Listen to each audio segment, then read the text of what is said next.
Hari itu seharusnya menjadi milikku. Milik Alina.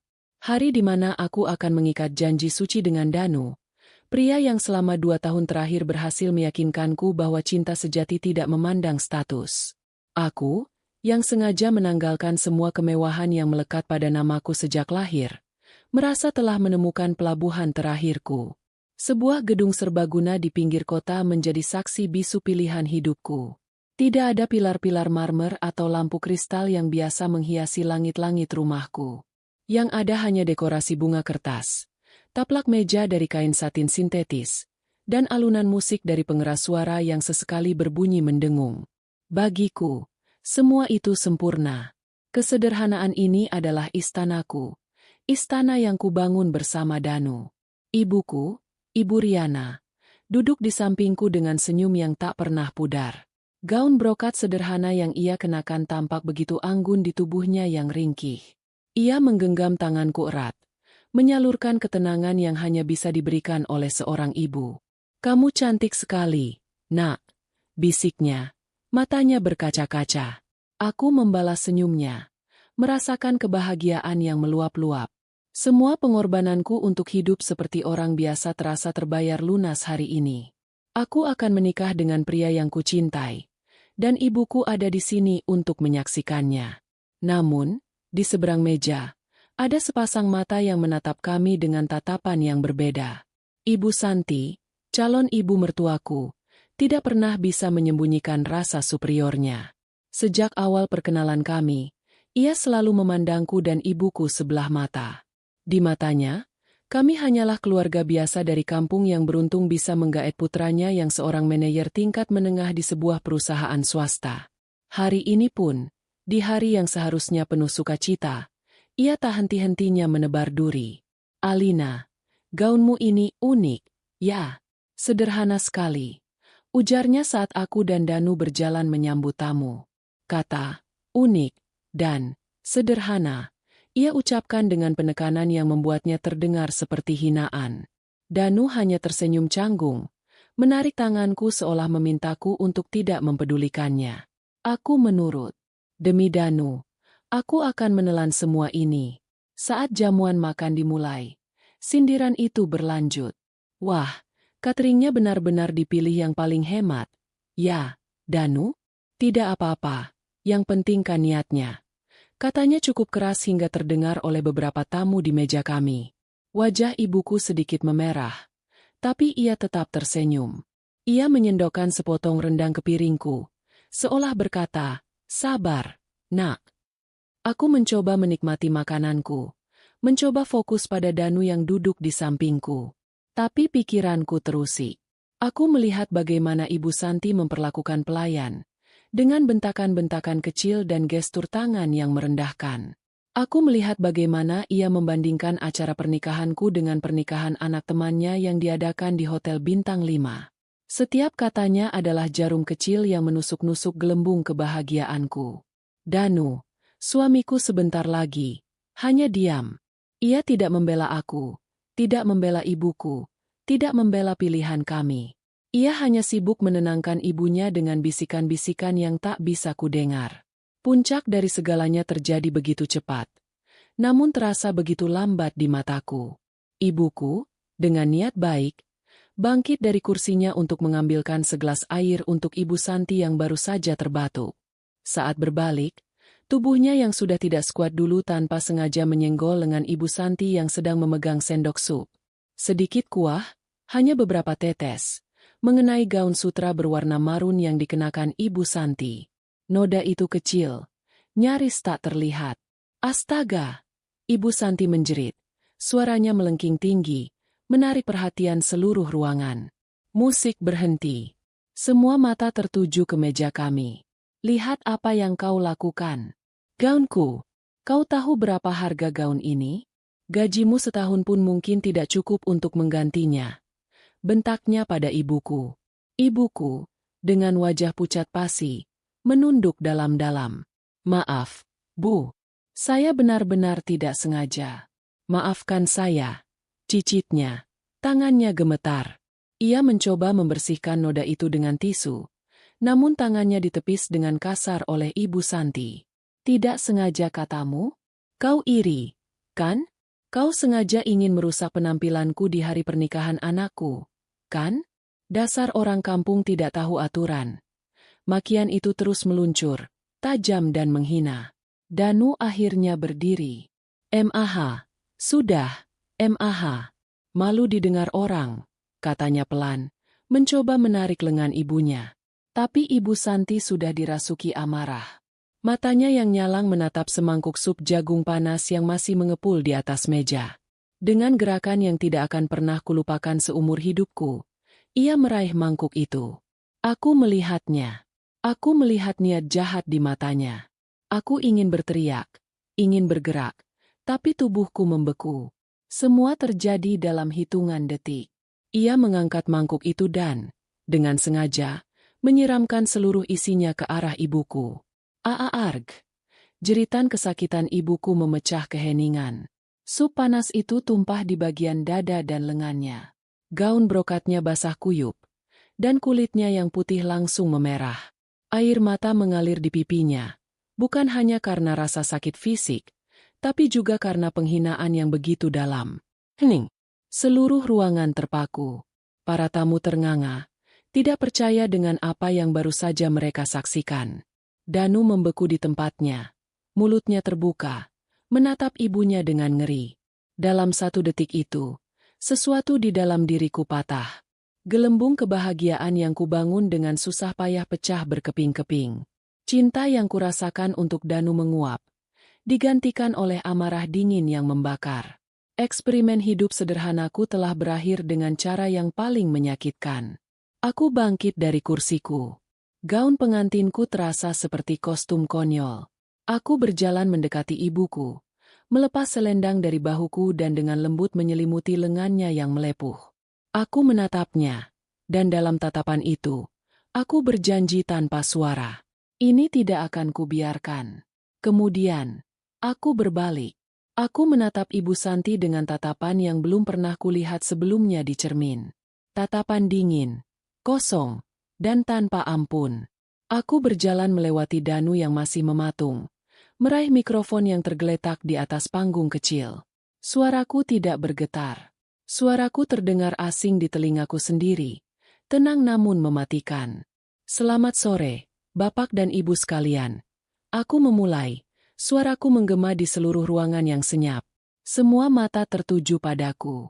Terima kasih sudah datang untuk menyaksikan hari yang seharusnya menjadi hari bahagiaku. Aku berhenti sejenak. Mataku menyapu wajah Ibu Santi yang kini menatapku dengan campuran kaget dan angkuh. Lalu, aku menatap Danu, yang wajahnya penuh kebingungan dan ketakutan. Hari ini, di depan kalian semua, saya belajar satu hal. Bahwa kesederhanaan yang tulus bisa dianggap sebagai kehinaan oleh mereka yang hatinya busuk. Dan cinta ternyata tidak cukup kuat untuk melawan kelemahan. Aku mengalihkan pandanganku kembali ke Ibu Santi. "Untuk Anda, Ibu Santi," kataku, setiap kataku ucapkan dengan jelas. "Anda telah menyiram ibu saya dengan sup panas. Tapi yang Anda siram sebenarnya adalah masa depan putra Anda sendiri." Akhirnya, aku menarik napas dalam-dalam dan mengucapkan kalimat yang akan mengubah segalanya. Pernikahan ini batal. Detik ini juga. Bagi keluarga Danu, anggap ini hari terakhir kalian bisa menghina ibuku dengan tenang.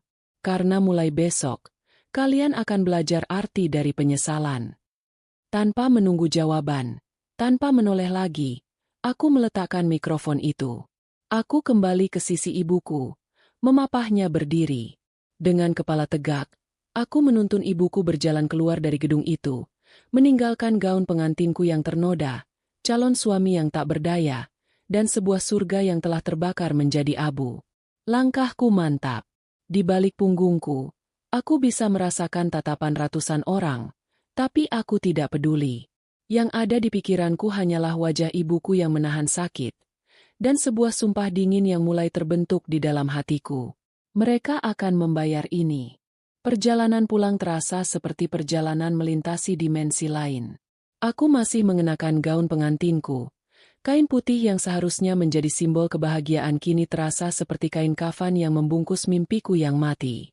Kami duduk di kursi belakang taksi yang kupesan melalui ponsel. Ibuku bersandar di bahuku. Tubuhnya masih sedikit gemetar. Ia tidak menangis, tidak bersuara, hanya menatap kosong keluar jendela, ke jalanan kota yang ramai, seolah pemandangan itu bisa menghapus kejadian mengerikan yang baru saja menimpanya. Aku memegang tangannya yang tidak terluka. Dingin. Sedingin hatiku saat ini. Amarah yang tadi berkobar di gedung pernikahan kini telah berubah menjadi bongkahan es yang tajam di dalam dadaku. Aku tidak merasakan kesedihan karena pernikahan yang gagal. Aku tidak merasakan kerinduan pada Danu. Yang kurasakan hanyalah amarah yang terfokus dan tujuan yang jernih. Melindungi ibuku, dan membuat mereka yang menyakitinya mengerti arti sebuah kesalahan. Sopir taksi sesekali melirik kami dari kaca spion, mungkin heran melihat sepasang wanita, satu mengenakan gaun pengantin, pulang dengan wajah muram di hari yang seharusnya ceria. Aku tidak peduli. Aku hanya ingin segera sampai di apartemen kecil kami, tempat yang selama ini menjadi benteng kesederhanaan kami. Sesampainya di sana, aku menuntun ibuku masuk. Apartemen 2 kamar tidur kami yang nyaman kini terasa sempit dan menyesakkan. Semua hiasan kecil bertema pernikahan yang kupasang beberapa hari lalu, bunga-bunga plastik, pita-pita putih, terasa seperti ejekan. Tanpa berkata apa-apa, aku mulai menanggalkan semua hiasan itu satu persatu dan memasukkannya ke dalam kantong sampah. Ibuku hanya diam memperhatikanku dari sofa. Setelah semua jejak pesta yang gagal itu lenyap, aku menghampirinya. "Bu, ayo, kita obati lukanya," kataku lembut, selembut yang ku bisa. Aku membantunya melepas gaun brokatnya yang basah dan lengket. Kulit di bagian dada dan lengannya tampak merah padam. Di beberapa bagian bahkan mulai melepuh kecil. Hatiku terasa seperti diremas melihatnya. Ini ibuku. Wanita yang seumur hidupnya tidak pernah menyakiti seekor semut pun. Kini harus menanggung luka bakar karena niat baiknya disalahartikan oleh kesombongan. Dengan telaten, aku membersihkan lukanya menggunakan air hangat dan kain yang lembut. Aku mengambil salep luka bakar dari kotak P3K dan mengoleskannya dengan hati-hati. Ibuku hanya meringis pelan, menahan perih. Selama proses itu, tidak ada sepatah kata pun terucap di antara kami. Keheningan itu lebih menyakitkan daripada jeritan manapun.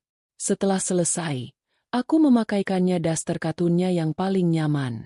Aku menyeduh teh hangat dan meletakkannya di meja.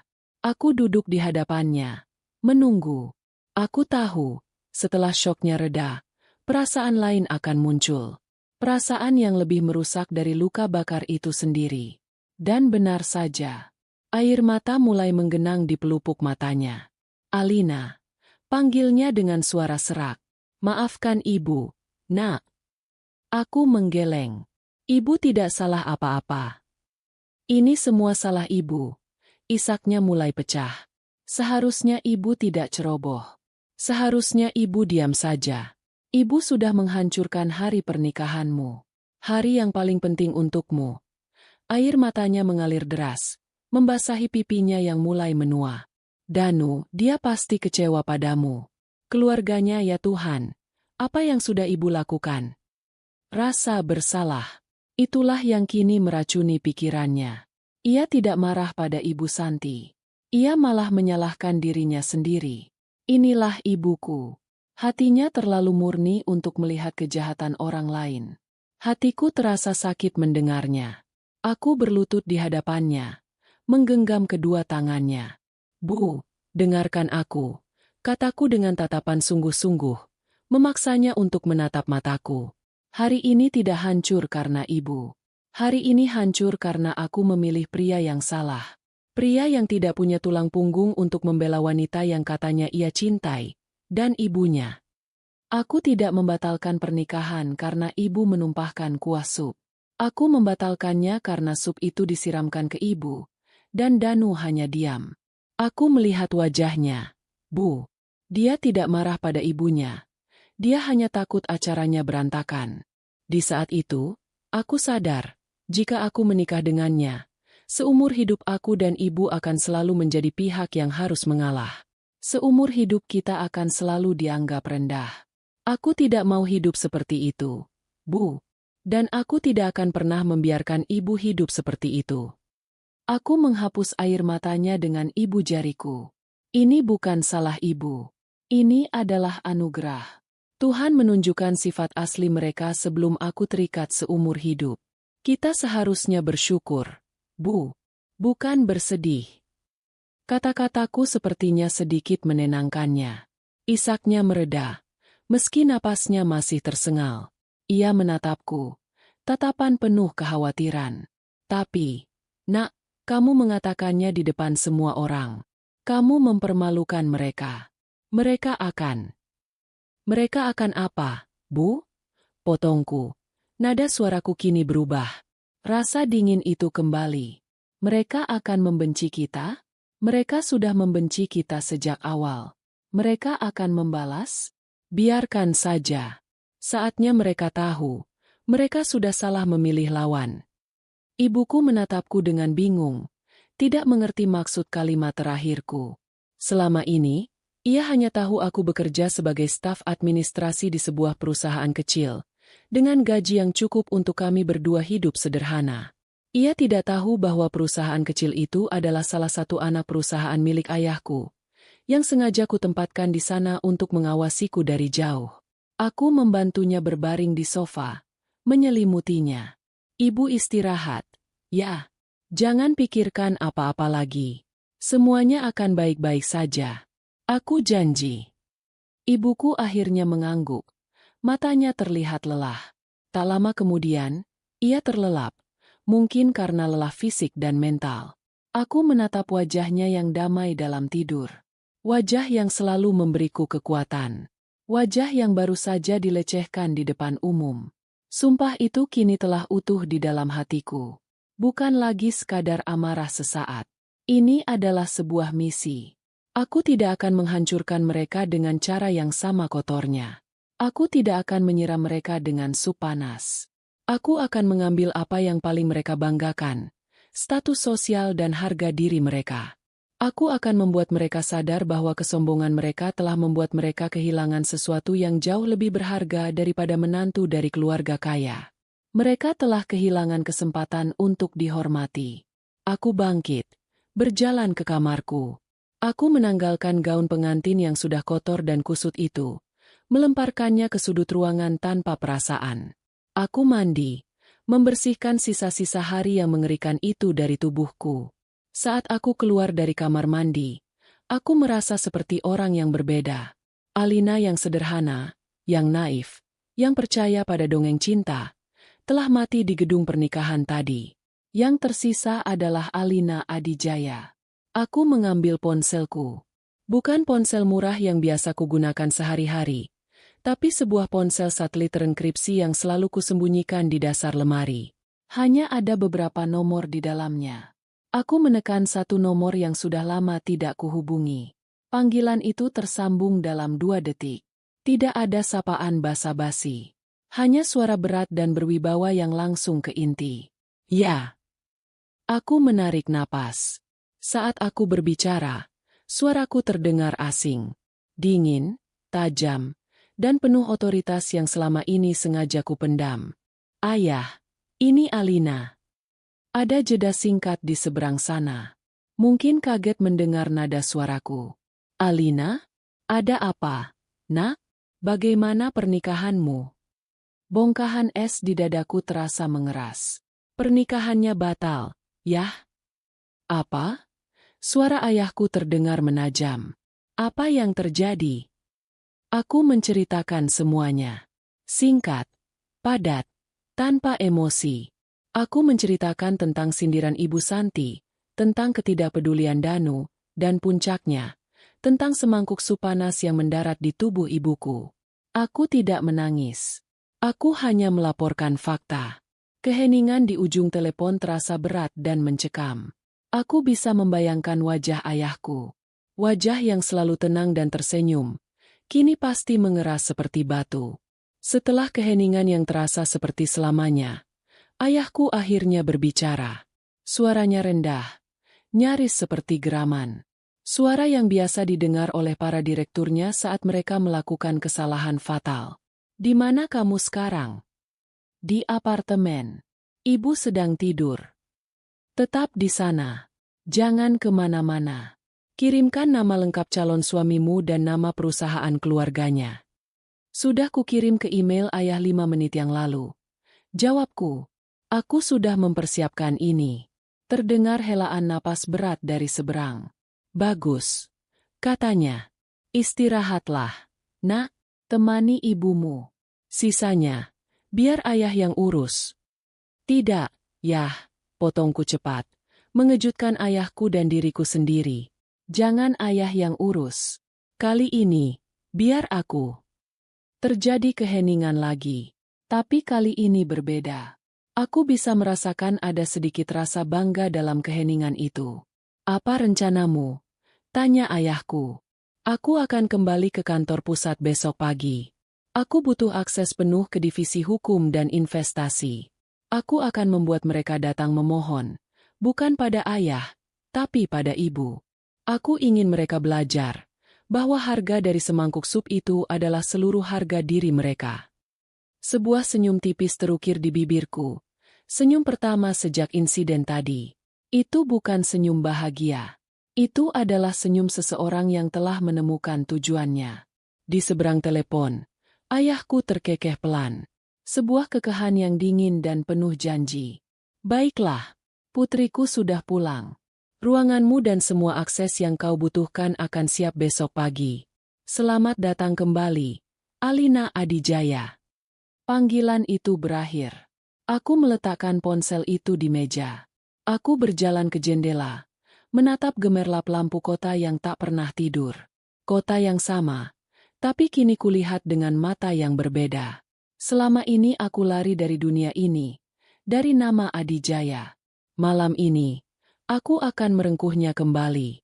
Bukan untuk kekuasaan atau kekayaan, tapi untuk keadilan bagi wanita yang sedang tertidur lelap di sofa itu. Permainan telah dimulai. Dan aku, yang akan menentukan aturannya. Pagi datang tanpa permisi. Sinar matahari menerobos masuk melalui celah gorden di apartemen kecil kami, menyorot debu-debu yang berterbangan di udara. Semalam aku tidak tidur. Aku duduk di kursi, mengawasi ibuku yang terlelap di sofa, memastikan napasnya teratur dan ia tidak kesakitan. Setiap kali ia sedikit bergerak atau mengerang pelan dalam tidurnya, amarah dingin di dalam diriku kembali menyala. Ini adalah malam terpanjang dalam hidupku. Saat ibuku terbangun, ia tampak bingung sejenak. Seolah berharap semua yang terjadi kemarin hanyalah mimpi buruk. Tapi kemudian matanya melihat lengannya yang diperban. Dan raut wajahnya kembali muram. Aku membawakannya segelas air hangat. Alina, katanya pelan. Semalam, ibu dengar kamu menelepon seseorang. Kamu memanggilnya ayah. Aku mengangguk. Sudah saatnya. Iya, Bu. Aku menelepon ayahku. Kerutan di dahinya semakin dalam. Ayahmu? Nak, ayahmu kan sudah. Aku memotongnya dengan lembut. Ayah kandungku, Bu. Ayah yang ibu kira meninggalkanku. Aku duduk di sampingnya dan menceritakan semuanya. Sebuah cerita yang kusimpan rapat-rapat selama bertahun-tahun. Tentang ayahku, Wijoyo Adijaya, yang sebenarnya tidak pernah meninggalkanku. Tentang kesepakatan kami berdua saat aku lulus kuliah. Aku ingin merasakan hidup yang nyata. Aku ingin membangun sesuatu dari tanganku sendiri. Dicintai bukan karena nama belakangku. Ayahku, dengan berat hati, menyetujuinya. Ia membiarkanku hidup sederhana bersama ibuku, wanita yang telah merawatku sejak kecil setelah ibu kandungku meninggal, dengan satu syarat. Ia akan selalu mengawasiku dari jauh melalui orang kepercayaannya. Apartemen ini, pekerjaan di perusahaan kecil itu, semuanya adalah bagian dari skenario besar yang ia siapkan untuk melindungiku tanpa aku sadari. Ibuku mendengarkan dengan mulut sedikit terbuka. Syok, tidak percaya, bingung, semua bercampur aduk di wajahnya. Jadi selama ini kita aman, Bu. Dan sekarang, kita akan pulang. Tepat saat itu, bel pintu berbunyi. Bukan suara bel nyaring yang biasa, tapi ketukan yang sopan dan tegas. Aku sudah menduganya. Saat kubuka pintu, seorang pria paruh baya berjas hitam legam berdiri di sana. Wajahnya datar tanpa ekspresi, tapi matanya menunjukkan rasa hormat yang dalam. Dia adalah Pak Suryo, kepala keamanan pribadi ayahku. "Selamat pagi, Nona Alina," sapanya dengan suara rendah. "Bapak menunggu Anda." Di belakangnya, di area parkir apartemen kami yang sederhana, terparkir sebuah sedan hitam mengkilap yang tampak seperti pesawat alien di antara mobil-mobil tua dan sepeda motor para tetangga. Beberapa penghuni lain yang hendak berangkat kerja berhenti sejenak, menatap mobil itu dengan takjub. Ibu Riana, yang ikut berjalan ke arah pintu, tampak terkejut melihat pemandangan itu. "Siapa itu, Nak?" "Orang yang akan membawa kita pulang, Bu," jawabku tenang. Pak Suryo dan dua orang lainnya yang berbadan tegap masuk ke dalam apartemen. Mereka bergerak dengan efisien dan tanpa suara. "Nona, apa saja yang perlu kami bawa?" tanya Pak Suryo. Aku melihat sekeliling apartemen yang telah menjadi sangkarku selama 3 tahun ini.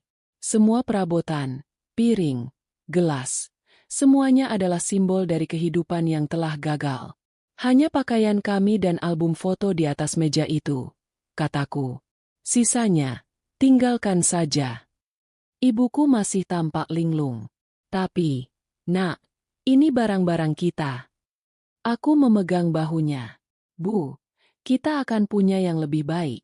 Kita akan kembali ke tempat yang seharusnya." Proses berkemas berlangsung cepat. Sementara anak buah Pak Suryo memasukkan barang-barang kami ke dalam koper, aku menuntun ibuku untuk berganti pakaian. Kami meninggalkan apartemen itu tanpa menoleh ke belakang. Saat kami berjalan menuju mobil mewah itu, aku bisa merasakan tatapan para tetangga. Tatapan penuh tanya dan spekulasi. Aku tidak peduli. Topengku sudah terlepas. Perjalanan itu kontras 180 derajat dengan perjalanan kami kemarin. Di dalam mobil, tidak terdengar suara bising jalanan. Yang ada hanya deru halus mesin dan pendingin udara yang sejuk. Ibuku duduk terpaku, memandangi interior mobil yang dilapisi kulit dan kayu mahal. Kami melaju meninggalkan jalanan yang padat dan macet, menuju sebuah kawasan perbukitan yang hijau dan asri. Kami melewati sebuah gerbang keamanan raksasa dengan penjaga berseragam. Di dalamnya, jalanan pribadi yang mulus membentang di antara taman-taman yang terawat sempurna. Rumah-rumah di sini bukanlah rumah, melainkan istana-istana pribadi yang tersembunyi di balik pagar tinggi. Dan yang paling besar, yang terletak di puncak bukit dengan pemandangan terbaik, adalah tujuan kami. Mobil berhenti di depan sebuah rumah dengan pilar-pilar putih raksasa dan pintu kayu setinggi 2 kali tubuhku. Saat pintu mobil dibuka oleh seorang sopir berseragam, deretan pelayan sudah berbaris rapi di teras untuk menyambut kami. Mereka semua menunduk hormat. Ibuku mencengkeram lenganku, tampak kewalahan dan sedikit takut. Dan di sana, di puncak tangga, berdiri seorang pria tegap dengan rambut yang sudah memutih di beberapa bagian. Ia mengenakan setelan bisnis berwarna abu-abu, namun tatapannya hangat. Itu ayahku, Wijoyo Adijaya. Ia menuruni tangga dengan langkah cepat. Ia tidak memelukku lebih dulu. Ia langsung menghampiri ibuku. "Riana," sapanya lembut. "Maafkan saya. Seharusnya saya tidak membiarkan ini terjadi." Ia melihat perban di lengan ibuku. Rahangnya mengeras, dan kilat berbahaya muncul di matanya sejenak sebelum ia berhasil mengendalikannya. "Suryo, panggil dokter pribadi saya sekarang juga untuk memeriksa lukanya." "Baik, Pak," jawab Pak Suryo, lalu segera beranjak pergi. Ayahku kemudian menoleh padaku. Ia tidak memelukku, hanya meletakkan tangannya di bahuku. Tatapannya mengatakan segalanya. "Selamat datang kembali, dan sekarang saatnya bekerja. Kamarmu sudah disiapkan seperti sedia kala. Istirahatlah sejenak. 1 jam lagi, temui aku di ruang kerja," katanya. Itu adalah sebuah perintah. Aku mengangguk. Aku menuntun ibuku, yang masih seperti dalam mimpi, masuk ke dalam rumah. Pelayan menunjukkan kamarnya. Sebuah suite mewah yang lebih besar dari seluruh apartemen kami. Aku membantunya duduk di tepi ranjang. Ini semua. Ibuku tidak bisa menyelesaikan kalimatnya. Ini rumah kita, Bu. Mulai sekarang, kataku. Aku meninggalkannya dalam perawatan seorang pelayan wanita yang lembut untuk beristirahat. Aku berjalan menyusuri koridor yang familiar menuju kamarku. Semuanya masih sama. Ranjang berukuran raksasa, jendela setinggi langit-langit dengan pemandangan kebun mawar, dan sebuah pintu menuju ruang ganti yang lebih mirip butik desainer. Aku membuka lemari-lemari kaca itu. Deretan gaun, tas, dan sepatu mahal yang tak pernah kusentuh selama 3 tahun menatapku kembali. Aku melepaskan pakaian sederhanaku. Aku berdiri di depan cermin besar, menatap pantulan diriku. Gadis dengan tatapan lelah dan rambut yang sedikit berantakan. Itu Alina yang lama. Aku tidak membutuhkannya lagi. Tanganku bergerak mantap, memilih pakaian.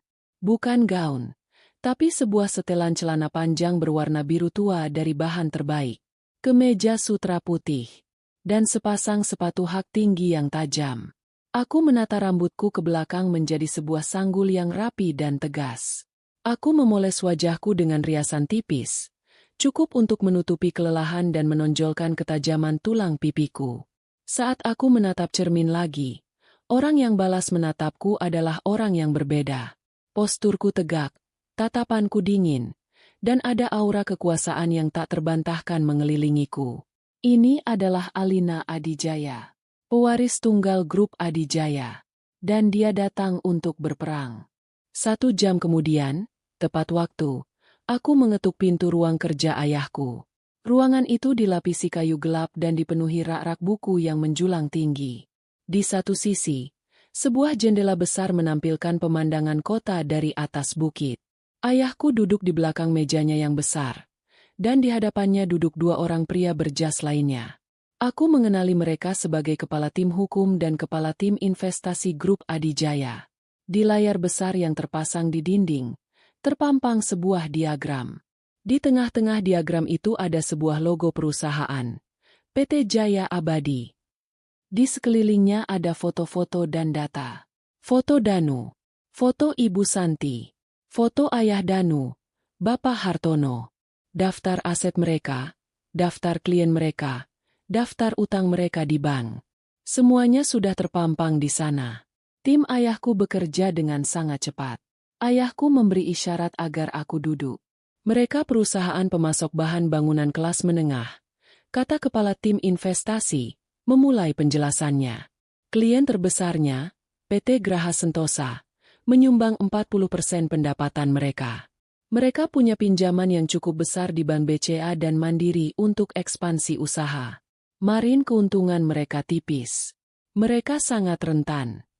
Aku mendengarkan dengan saksama, menyerap setiap informasi. Pikiranku bekerja dengan cepat, menghubungkan titik-titik, mencari celah terlemah. Ayahku menatapku. Apa yang ingin kau lakukan, Alina? Aku mencondongkan tubuhku ke depan. Mataku tertuju pada logo PT Jaya Abadi di layar. Saya tidak ingin mereka bangkrut. Itu terlalu mudah dan terlalu cepat. Kataku, suaraku tenang dan terukur. Saya ingin mereka merasakannya pelan-pelan. Saya ingin mereka bangun setiap pagi dengan rasa cemas. Saya ingin mereka melihat semua yang mereka banggakan hancur berkeping-keping di depan mata mereka, dan mereka tidak tahu kenapa. Aku menoleh pada kepala tim investasi, PT Graha Sentosa. Apakah kita punya hubungan dengan mereka? Pria itu tersenyum tipis. Pemilik PT Graha Sentosa adalah sepupu dari istri direktur keuangan kita. Mereka berutang budi pada kita. Bagus, kataku. Suruh mereka putuskan kontraknya. Segera. Alasannya restrukturisasi internal, atau apapun yang terdengar masuk akal. Lalu aku menoleh pada kepala tim hukum.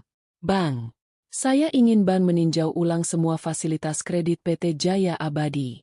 Cari alasan sekecil apapun untuk menekan mereka. Keterlambatan pembayaran 1 hari pun. Jadikan itu masalah besar.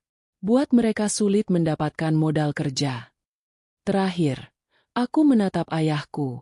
Danu, dia bekerja di mana? Manajer pemasaran di PT Propertindo Makmur, jawab ayahku. PT Propertindo Makmur adalah salah satu penyewa terbesar di gedung perkantoran kita di Sudirman. Tambah kepala tim investasi. Sebuah senyum dingin tersungging di bibirku. Saya rasa, PT Propertindo Makmur perlu melakukan evaluasi kinerja terhadap manajer mereka. Mungkin ada seseorang yang performanya tidak lagi memuaskan. Keheningan menyelimuti ruangan. Kedua kepala tim itu menatapku dengan campuran rasa kaget dan kagum. Ayahku hanya bersandar di kursinya. Matanya berkilat bangga. Topeng kesederhanaan telah sepenuhnya kulepaskan. Sang putri telah kembali ke singgasananya. Dan ia siap untuk memimpin pertempuran. Baik, kataku. Berdiri dari kursi. Mari kita mulai. 2 hari setelah pernikahan yang gagal itu, suasana di rumah keluarga Danu justru terasa lega. Ibu Santi, setelah semalaman mengomel tentang betapa memalukannya insiden itu, kini justru merasa menang. Ia duduk di sofa ruang tamunya yang mewah, menyeruput teh dari cangkir porselen mahal, dan berbicara dengan salah seorang temannya di telepon. Iya, Jeng. Untung saja batal. Lega sekali saya. Ternyata gadis itu dan ibunya memang tidak punya kelas sama sekali. Bayangkan, di hari pernikahan, membuat keributan seperti itu. Tidak punya etika.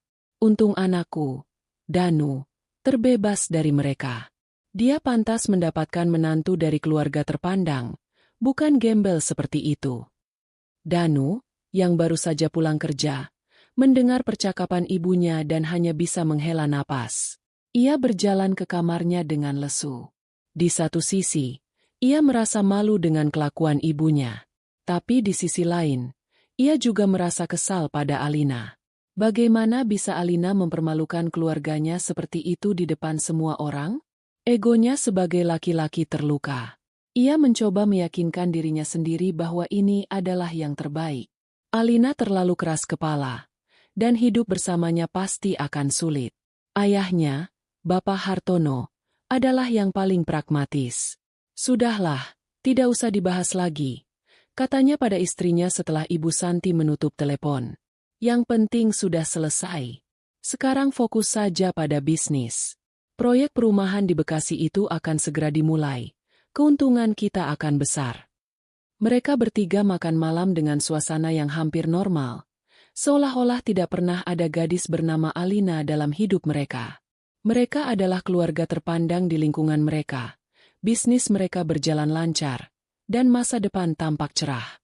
Mereka tidak tahu bahwa ribuan kilometer di atas mereka, awan badai raksasa sudah mulai terbentuk. Badai itu datang keesokan paginya. Bukan dalam bentuk guntur atau kilat, tapi dalam bentuk sebuah panggilan telepon.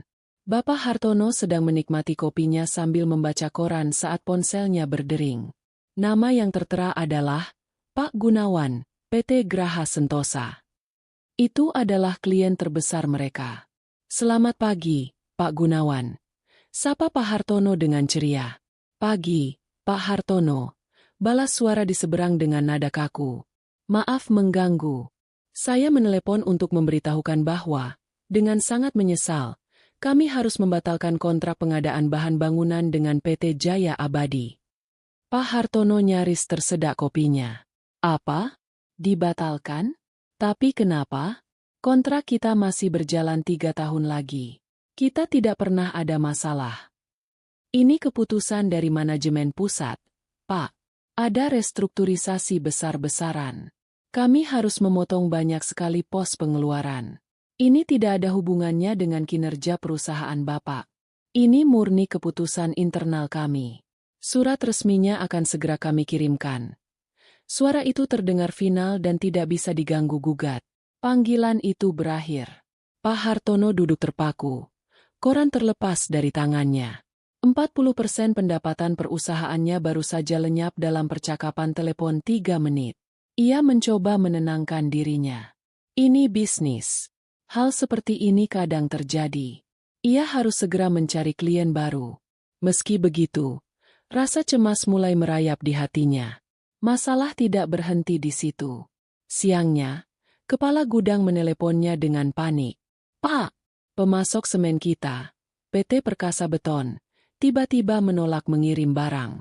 Katanya kita harus bayar lunas dulu semua tagihan yang tertunda baru mereka mau kirim lagi. Padahal biasanya kita selalu diberi tempo 3 bulan. Apa-apaan ini?" bentak Pak Hartono. Sejak kapan aturannya berubah?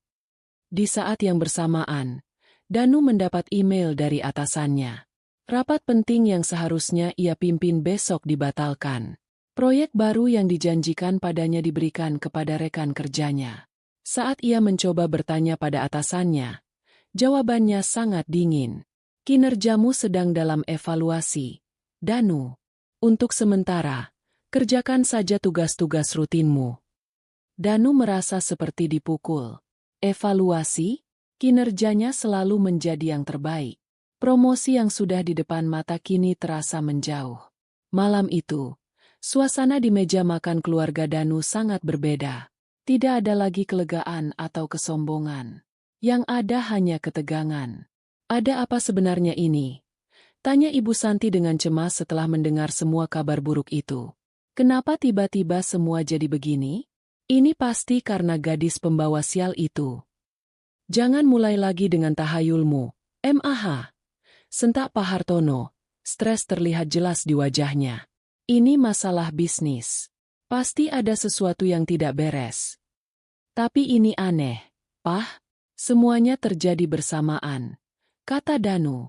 "Kontrak Papa diputus, pemasok menagih, karierku di kantor tiba-tiba macet. Ini tidak mungkin kebetulan."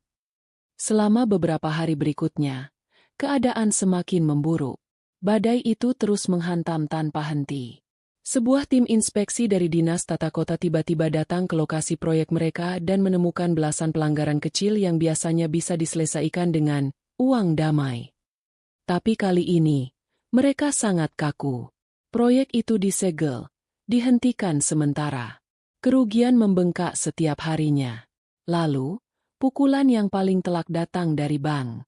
Manajer bank yang biasanya ramah dan selalu mengajak Pak Hartono main golf, kini menelepon dengan nada resmi. Ia memberitahukan bahwa karena perubahan kebijakan internal dan meningkatnya profil risiko sektor properti, pihak bank memutuskan untuk tidak memperpanjang fasilitas kredit untuk PT Jaya Abadi.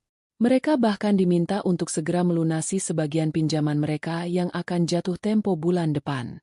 Disinilah kepanikan berubah menjadi teror. Tanpa modal dari bank, tanpa klien besar, dan dengan proyek yang terhenti, perusahaan mereka berada di ambang kehancuran. Uang kas mereka menipis dengan cepat. Pak Hartono tidak bisa tidur. Ia menghabiskan malam-malamnya di ruang kerja, mencoba mencari tahu apa yang sebenarnya terjadi. Ini bukan lagi sekadar nasib buruk. Ini terasa seperti sebuah serangan yang terkoordinasi.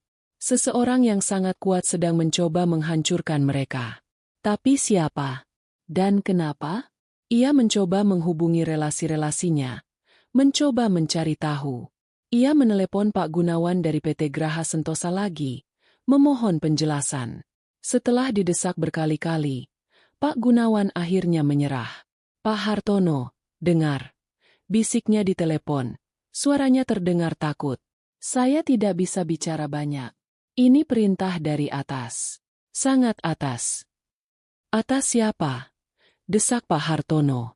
Ada jeda panjang. "Adijaya," bisik Pak Gunawan, lalu segera menutup telepon. Adijaya. Nama itu menggema di kepala Pak Hartono.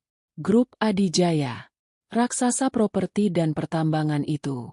Apa urusan mereka dengan perusahaan kecil miliknya? Ia memutar otaknya. Apakah ia pernah secara tidak sengaja mengganggu salah satu proyek mereka? Apakah ia menyinggung salah satu direktur mereka? Ia tidak bisa mengingat apapun. Ia merasa seperti seekor semut yang hendak diinjak oleh gajah. Dan ia tidak tahu kenapa gajah itu marah. Ia menceritakan nama itu pada istri dan anaknya. Mereka sama bingungnya. "Adijaya?" tanya Ibu Santi. "Aku tidak pernah dengar nama itu. Apa salah kita pada mereka?" Danu terdiam. Nama itu terdengar samar-samar, Tapi ia tidak bisa mengingat di mana ia pernah mendengarnya. Pikirannya terlalu kacau oleh masalah di kantornya sendiri. Dengan putus asa, Pak Hartono mencoba menghubungi kantor pusat grup Adijaya. Ia hanya ingin meminta bertemu, untuk memohon dan mencari tahu apa kesalahannya. Tapi usahanya sia-sia. Setiap kali ia menelepon, ia selalu dioper ke sana kemari oleh operator, dan panggilannya tidak pernah sampai ke orang yang penting. Ia mengirim email, tidak pernah dibalas. Ia seperti membentur sebuah dinding tak kasat mata. Malam itu, ia membanting gagang teleponnya ke meja dengan frustrasi. Sialan! Siapa ini Adijaya? Kenapa mereka mengincar kita? Teriaknya di ruang kerjanya yang gelap. Di luar, hujan turun dengan derasnya. Di dalam rumah mewah yang kini terasa dingin itu, 3 orang duduk dalam ketakutan dan kebingungan. Mereka masih belum menyadari. Mereka masih belum menghubungkan nama raksasa itu dengan gadis sederhana yang ibunya mereka siram dengan sup panas. Mereka tidak tahu bahwa arsitek dari kehancuran mereka bukanlah seorang konglomerat tua yang tak mereka kenal, melainkan seorang gadis yang telah mereka buang dan remehkan. Badai baru saja dimulai. Minggu kedua setelah hari yang seharusnya menjadi pernikahannya, Danu merasa seperti hidup dalam neraka. Rumahnya yang dulu penuh dengan tawa dan kesombongan, kini diselimuti awan gelap kecemasan. Setiap dering telepon membuat mereka sekeluarga tersentak. Setiap surat yang datang terasa seperti vonis mati. PT Jaya Abadi, perusahaan yang dibangun ayahnya dari nol, kini megap-megap seperti ikan yang kehabisan air. Bapak Hartono, ayahnya, tampak menua 10 tahun dalam 10 hari. Ia menghabiskan waktunya mondar-mandir di ruang kerja, menelepon semua koneksi yang ia punya, mencoba mencari jalan keluar dari jaring tak kasat mata yang menjerat mereka. Tapi semua usahanya sia-sia. Nama, Adijaya, yang ia sebutkan seolah menjadi racun. Orang-orang yang dulu menepuk punggungnya kini menghindarinya, takut ikut terseret dalam masalah. Ibu Santi, ibunya, telah berubah dari wanita angkuh menjadi seorang yang paranoid. Ia tidak lagi membual pada teman-temannya. Ia justru menghabiskan waktunya dengan mengomel, menyalahkan semua orang dan segala hal. Ini pasti ada yang mengirim guna-guna pada kita. Ini semua karena gadis sialan itu. Sejak awal aku sudah punya firasat tidak enak, teriaknya setiap hari, membuat suasana rumah semakin tegang.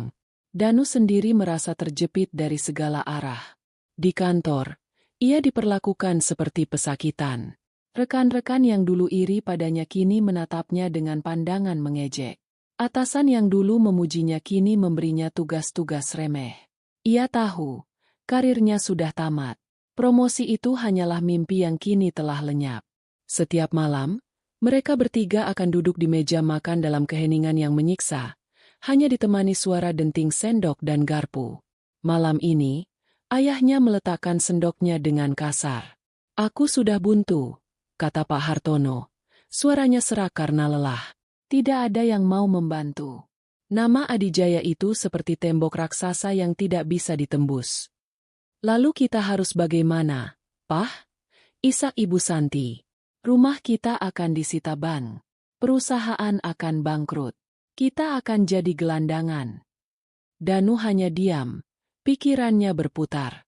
Ia terus teringat pada Alina, pada kesederhanaannya, pada senyumnya, dan pada tatapan matanya yang berubah dingin di hari pernikahan itu. Ia teringat pada kalimat terakhirnya. "Kalian akan belajar arti dari penyesalan." Mungkinkah? Mungkinkah gadis biasa seperti Alina punya hubungan dengan semua ini? Itu tidak masuk akal. Tapi semakin ia memikirkannya, semakin sebuah firasat buruk menggerogoti hatinya. "Danu," panggil ayahnya, membuyarkan lamunannya. "Apa kau yakin gadis itu tidak pernah menyebutkan sesuatu? Koneksi keluarga? Apa saja?" Danu menggeleng. "Tidak, Pah. Dia selalu bilang keluarganya sederhana. Ibunya hanya ibu rumah tangga biasa." "Omong kosong," sela Ibu Santi. "Pasti dia pembohong. Lihat saja kelakuannya. Tidak mungkin orang biasa bisa begitu kurang ajar." Di tengah keputusasaan itu, Sebuah ide gila muncul di benak Danu. Satu-satunya benang kusut yang belum mereka coba urai. Aku akan coba menelepon Alina, katanya pelan. Kedua orang tuanya menatapnya. Untuk apa?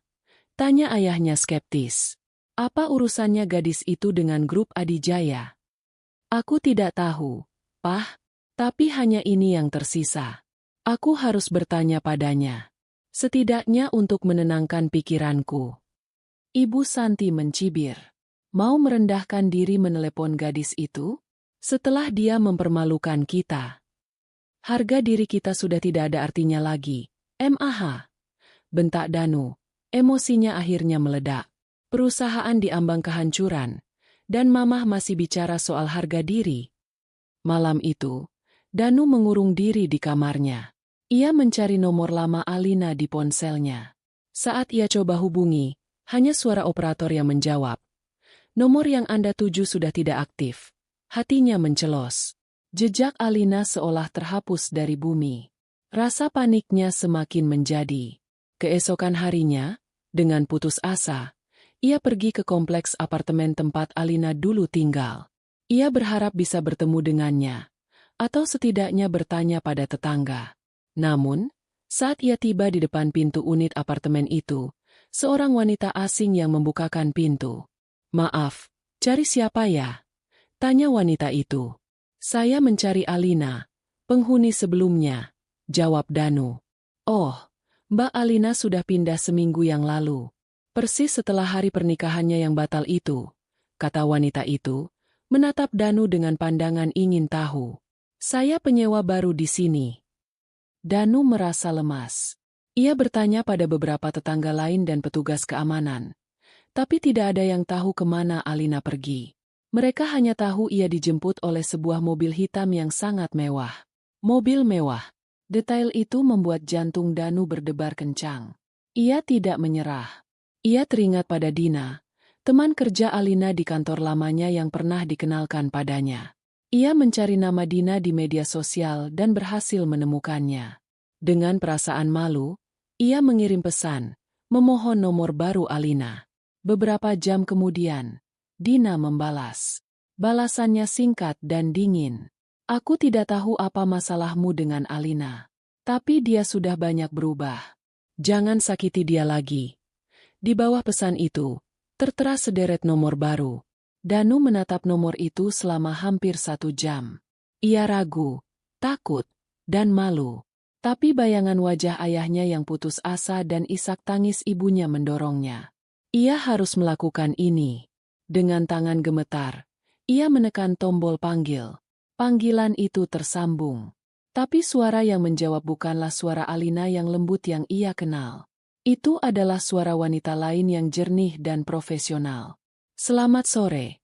Dengan kantor Ibu Alina Adijaya. Ada yang bisa saya bantu? Danu terpaku.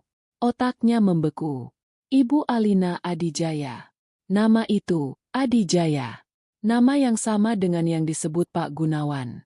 Nama yang sama dengan yang menghantui keluarganya. Kebetulankah ini? Halo? Jawab Danu terbata-bata. Saya ingin bicara dengan Alina. Mohon maaf. Bapak siapa dan dari mana? Apakah sudah ada janji? Tanya suara itu lagi, tetap sopan namun tegas. Nama saya Danu. Bilang saja Danu. Dia kenal saya. Baik. Mohon ditunggu sebentar. Danu menunggu. Setiap detik terasa seperti 1 jam. Ia bisa mendengar detak jantungnya sendiri. Kemudian, sambungan itu berpindah. Halo. Suara itu suara Alina. Tapi bukan Alina yang ia kenal. Suara ini dingin seperti es, tanpa kehangatan sedikit pun. Nada bicaranya formal dan berjarak. Alina ini aku, Danu, katanya gugup. Saya tahu, jawab Alina singkat. Aku minta maaf. Soal hari itu. Aku benar-benar minta maaf atas kelakuan ibuku. Aku harap kita bisa. Bisa apa, Danu? Potong Alina. Suaranya datar. Melupakan semuanya? Melanjutkan seolah tidak terjadi apa-apa. Ya, mungkin maksudku, kita semua membuat kesalahan, kata Danu, merasa semakin bodoh. Alina tertawa kecil di seberang sana. Tapi itu bukan tawa bahagia. Itu tawa dingin yang penuh cemooh. Kesalahan, katamu?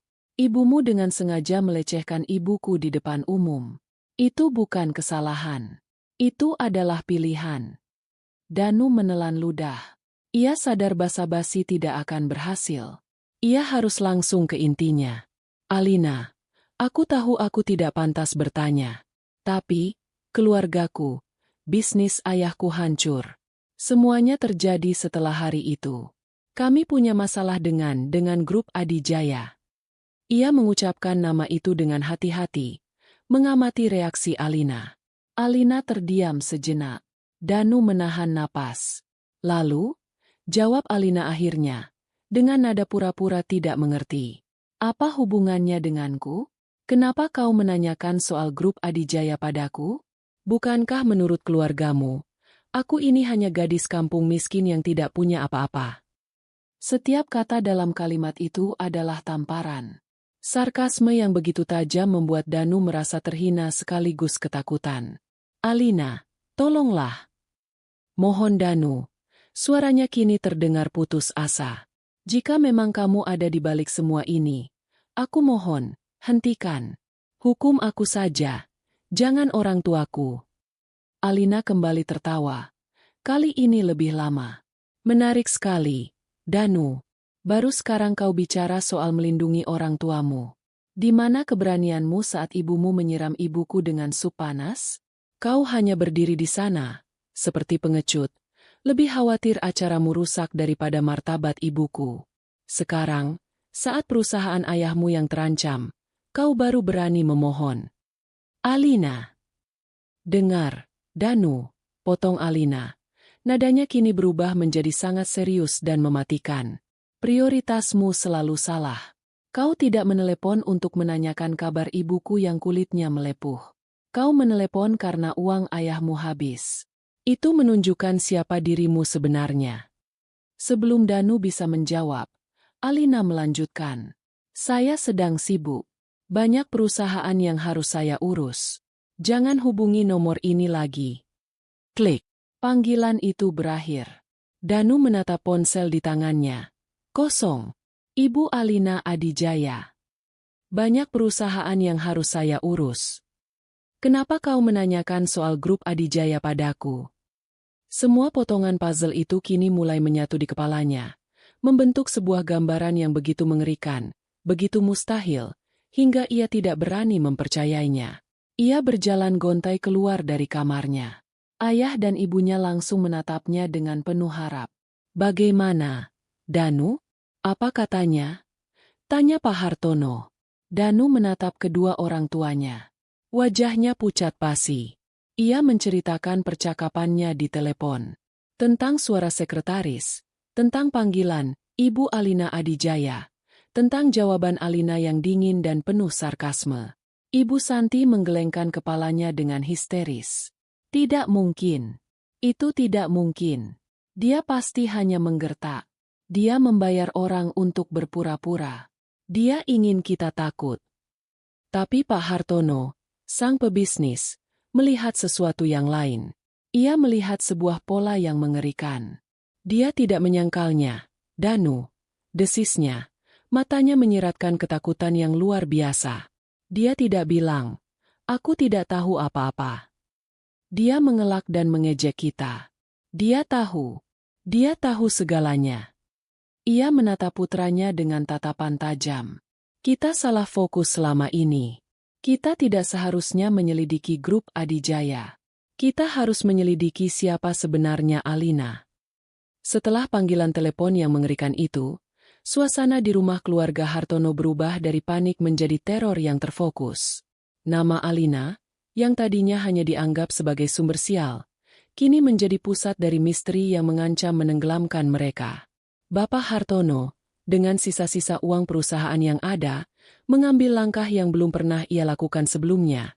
Ia menyewa seorang penyelidik swasta. Bukan penyelidik kelas atas yang mahal, tapi seorang mantan polisi bernama Bowo, yang memiliki kantor kecil di sebuah ruko sempit. Hartono menemuinya secara diam-diam. "Saya ingin Anda mencari tahu semua tentang wanita ini," kata Hartono, meletakkan selembar foto Alina di atas meja. Foto itu diambil diam-diam oleh fotografer di hari pernikahan. "Namanya Alina. Hanya itu yang saya tahu. Cari tahu siapa dia, siapa keluarganya, dari mana asalnya. Segalanya." Bowo mengamati foto itu. "Kenapa, Pak?" "Masalah utang." "Lebih rumit dari itu," jawab Hartono. "Anggap saja kelangsungan hidup saya bergantung pada informasi ini." Bowo mengangguk, memasukkan foto itu ke dalam amplop. "Beri saya waktu 3 hari." 3 hari itu terasa seperti sebulan bagi keluarga Hartono. Mereka menunggu dengan cemas. Sementara itu, tekanan terus datang. Bank mengirim surat peringatan pertama. Pemasok lain menolak mengirim barang. PT Jaya Abadi benar-benar lumpuh. Hari pertama, Bowo memulai penyelidikannya dari titik awal, apartemen tempat Alina pernah tinggal. Ia berbicara dengan tetangga dan petugas keamanan. Informasinya sama dengan yang didapat Danu. Alina dan ibunya pergi dijemput mobil hitam mewah. Tidak ada yang tahu plat nomornya. Tidak ada yang tahu tujuannya. Hari kedua, Bowo mendatangi perusahaan kecil tempat Alina dulu bekerja. Ia mengaku sebagai petugas sensus untuk bisa melihat data karyawan. Ia menemukan data Alina, tapi semuanya tampak terlalu biasa. Alamat apartemen sewaan, nomor telepon yang sudah tidak aktif, kolom kontak darurat diisi dengan nama ibunya, Riana. Tidak ada jejak keluarga lain. Saat ia bertanya lebih jauh pada manajer personalia, jawabannya sangat standar. Mbak Alina mengundurkan diri baik-baik. "Kami tidak tahu dia sekarang di mana." Semuanya buntu. Jejak Alina seolah terhapus dengan sangat rapi. Pada hari ketiga, Bowo menelepon Hartono. "Pak, saya buntu. Wanita ini seperti hantu. Tidak ada catatan. Tidak ada jejak. Setelah dia keluar dari apartemennya, dia lenyap." "Harus ada sesuatu," desak Hartono di telepon. Suaranya terdengar putus asa. "Coba cari lagi. Media sosial, apa saja." Bowo menghela napas. Pekerjaan ini ternyata lebih sulit dari yang ia duga. Ia kembali ke kantornya, menyalakan komputer. Ia sudah mencoba mencari nama Alina di semua platform media sosial, tapi ada ribuan nama yang sama. Tidak ada petunjuk. Kemudian, ia teringat sesuatu. Hartono menyebut nama Adi Jaya. Mungkin ia harus mengubah strateginya. Ia tidak akan mencari Alina. Ia akan mencari Adi Jaya. Ia mengetik grup Adi Jaya di mesin pencari. Ribuan artikel berita bisnis dan foto-foto perusahaan muncul. Ia membuka satu persatu, mencari wajah-wajah direksi, berharap menemukan koneksi. Tidak ada. Ia lalu mencoba pencarian yang lebih spesifik, keluarga Wijoyo Adijaya. Wijoyo Adijaya adalah pendiri dan pemimpin tertinggi grup itu. Seorang figur legendaris yang sangat jarang muncul di publik. Beberapa artikel gosip muncul, menyebutkan bahwa Wijoyo adalah seorang duda yang memiliki 1 anak perempuan. Tapi anaknya itu sangat dijaga privasinya dan tidak pernah terekspos media. Bowo hampir menyerah. Mungkin ini memang hanya kebetulan. Mungkin Alina hanya seorang penipu yang kebetulan menggunakan nama yang sama untuk menakut-nakuti Danu. Tapi ia memutuskan untuk mencoba satu hal terakhir. Ia melakukan pencarian gambar dengan kata kunci, Wijoyo Adijaya acara sosial. Ia menggulir ratusan foto, peresmian gedung, konferensi pers, rapat pemegang saham. Wajah Wijoyo Adijaya selalu tampak serius, dikelilingi pria-pria berjas lainnya. Lalu, matanya berhenti pada sebuah foto. Foto itu berkualitas agak rendah. Sepertinya diambil dari arsip berita sebuah universitas swasta ternama, 3 tahun yang lalu. Judul beritanya, Grup Adijaya berikan beasiswa penuh bagi lulusan terbaik. Di foto itu, Wijoyo Adijaya sedang menyerahkan sebuah plakat secara simbolis. Dan di antara kerumunan mahasiswa di latar belakang, Berdiri seorang gadis yang tersenyum cerah. Rambutnya dikuncir kuda. Wajahnya tampak lebih muda dan riang. Tapi Bowo mengenalinya. Tanpa keraguan sedikit pun. Itu adalah Alina. Jantung Bowo berdebar.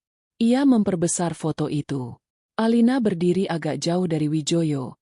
Tapi tatapan mereka seolah terhubung. Ada kehangatan di sana. Ini bukan sekadar kebetulan. Ia terus mencari. Ia menggunakan foto Alina dari universitas itu untuk melakukan pencarian gambar terbalik. Dan kali ini, ia menemukan jackpot. Sebuah blog pribadi milik salah seorang teman kuliah Alina. Blog itu sudah lama tidak aktif. Postingan terakhirnya adalah 4 tahun yang lalu, tentang sebuah pesta ulang tahun. Ada beberapa foto di sana. Dan di salah satu foto, Alina sedang meniup lilin kue ulang tahun. Di sampingnya, berdiri pria yang sama dengan yang ada di berita universitas. Tersenyum bangga. Pria itu adalah Wijoyo Adijaya. Di bawah foto itu, ada sebuah komentar dari teman mereka. Wah, seru banget pestanya. Selamat ulang tahunnya, Alina. Salam buat Pak Wijoyo. Ayahmu hebat sekali. Ayahmu. Bowo merasa seluruh darah di tubuhnya membeku. Ia menatap layar komputernya. Lalu menatap foto Alina yang diberikan Hartono. Gadis sederhana di foto pernikahan. Gadis pewaris tahta salah satu kerajaan bisnis terbesar di Indonesia. Semuanya kini masuk akal. Mobil mewah. Jejak yang hilang. Panggilan telepon yang dingin. Kehancuran bisnis keluarga Hartono. Ia tidak menelepon Hartono. Masalah ini terlalu besar untuk dibicarakan di telepon. Ia mengirim pesan singkat. Saya punya hasilnya. Temui saya di kafe biasa. Segera. Bapak Hartono datang dengan tergesa-gesa. Wajahnya penuh harapan dan kecemasan. Bagaimana, Bowo? Kau menemukan sesuatu? Bowo tidak menjawab. Ia hanya menyodorkan sebuah amplop coklat ke seberang meja. Hartono membukanya dengan tangan gemetar. Di dalamnya ada 2 lembar kertas. Lembar pertama adalah foto Alina di hari pernikahannya. Lembar kedua adalah cetakan berwarna dari foto di blog ulang tahun itu. Alina yang tersenyum di samping Wijoyo Adijaya. Hartono mengerutkan kening. Ini kan Alina? Siapa pria tua di sebelahnya? Kakeknya? Tanyanya. Masih belum mengerti. Bowo menatap lurus ke mata Hartono. Ia mengucapkan kalimatnya pelan-pelan. Membiarkan setiap kata meresap. Pria itu bukan kakeknya. Pak, itu Wijoyo Adijaya. Pendiri dan pemilik grup Adijaya. Ia berhenti sejenak. Lalu menyampaikan pukulan terakhirnya. Dia ayahnya. Dunia Bapak Hartono runtuh saat itu juga. Warna menghilang dari pandangannya. Suara kafe yang ramai mendadak senyap. Ia hanya bisa mendengar suara denging di telinganya. Ia menatap foto itu, lalu menatap Bowo, lalu kembali menatap foto itu. Otaknya berputar, mencoba memproses informasi yang mustahil itu. Alina, gadis sederhana yang putranya kencani. Gadis yang ibunya mereka anggap kampungan. Gadis yang calon mertuanya siram dengan sup panas di depan umum. Adalah putri tunggal Wijoyo Adijaya. Semua kepingan puzzle itu kini menyatu dengan bunyi yang memekakan telinga. Kontrak yang dibatalkan. Ban yang menekan. Proyek yang dihentikan. Karir Danu yang macet. Semuanya bukan kebetulan. Semuanya adalah serangan yang terencana. Diluncurkan oleh sebuah kekuatan raksasa. Bukan karena mereka menyinggung seorang konglomerat dalam urusan bisnis. Tapi karena mereka telah menghina darah dagingnya. Hartono pulang seperti zombie. Ia bahkan tidak ingat bagaimana ia menyetir mobilnya. Ia masuk ke dalam rumah, membanting pintu. Ibu Santi dan Danu, yang sedang duduk di ruang keluarga, terkejut melihatnya. "Pah, ada apa? Wajahmu pucat sekali." Tanya Danu. Hartono tidak menjawab. Ia berjalan ke meja, dan dengan tangan yang gemetar hebat, ia melemparkan 2 lembar foto itu ke atas meja. "Lihat," desisnya. Suaranya bergetar karena campuran amarah dan ketakutan yang luar biasa. Danu dan Ibu Santi melihat foto itu. Ya, ini gadis itu lagi. Jadi kenapa? Kata Ibu Santi dengan nada jengkel. Hartono tertawa. Tawa yang terdengar seperti tangisan orang gila. Kau lihat pria di sebelahnya, Santi? Kau lihat dia? Iya, aku lihat. Pria tua. Memangnya kenapa? Itu Wijoyo Adijaya, Santi. Pemilik grup Adijaya. Teriak Hartono, suaranya pecah. Ia mencengkeram kedua bahu istrinya dan mengguncangnya. Dan kau telah melakukan hal yang tak terbayangkan.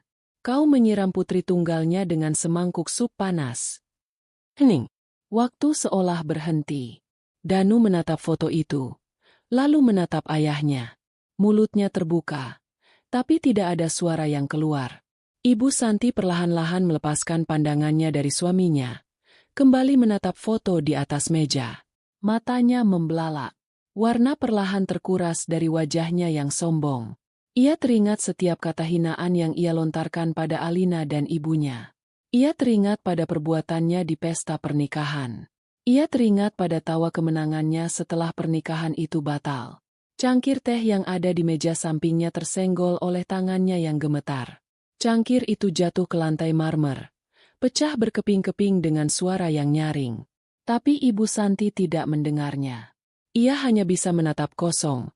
Teror yang murni dan absolut kini terpantul di matanya.